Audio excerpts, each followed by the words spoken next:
مٹ جائے گا تو انشاءاللہ علی بلال کا خون محسن نقوی سے لے کے بیگم صفدر سے لے کے اور شہباز شریف تک ساروں سے انشاءاللہ اپنا حساب کتاب مانگے گا. اچھا سر، یہ دیکھیں جب لوگ پروٹیسٹ کرتے ہیں، نکلتے ہیں اور آپ کے ریاستی ادارے ریاست اپنے ریٹ کو قائم کرتی ہے تو وہاں کلیش بھی ہوتے ہیں.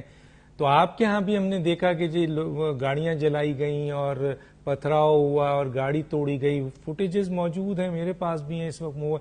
تو کہنے کا مطلب ہے سر اس میں تو پھر ظاہر ہے کوئی مرتا بھی ہے اور زخمی بھی ہوتا ہے. آپ کو اپنی حکومت یاد ہوگی سر، تحریک لبیک پاکستان کے جو معصوم لوگ تھے جو ایک تحریک پہ نکلے تھے، ایک ایگریمنٹ کو پورا کرنے کے لیے نبی کریم صلی اللہ علیہ وسلم کی عزت اور حرمت کے لیے.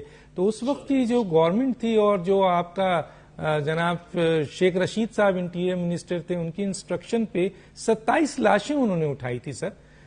اس کو کیسے دیکھیں گے سر؟ کمپیریزن کریں گے اپنے آپ سے سر؟ ڈاکٹر صاحب، تحریک لبیک اور تحریک انصاف کی موجودہ تحریک اور موجودہ موومنٹ میں زمین آسمان کا فرق ہے. وہ ریاست کی رٹ کو چیلنج کرنے چلے تھے اور اوپنلی اور بلنٹلی جناب وہ یہ کہنے چلے تھے کہ ہم بدلہ لینے آ رہے ہیں، ہم تباہ و برباد کرنے آ رہے ہیں.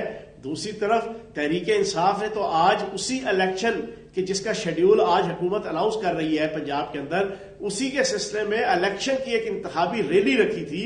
کسی کے اوپر حملہ کرنا مقصود نہیں تھا، کسی سفیر کے اوپر حملہ کرنا مقصود نہیں تھا، کسی سفارت خانے کے اوپر حملہ کرنا مقصود نہیں تھا، کسی جناب یورپی ممالک یا غیر ملکی طاقت یا اس کے ملک کی ڈگنیٹی کے اوپر، اس کے وقار کے اوپر، اس کے سفارت خانے کے اوپر، اس کے سفیر کے اوپر حملہ کرنا مقصود نہیں تھا. ایک انتخابی کیمپین تھی، ایک پیسفل قسم کی ریلی تھی. زمین آسمان کا فرق ہے جناب والا. ڈاکٹر صاحب آپ کدھر جوڑنے لگے ہوئے ہیں؟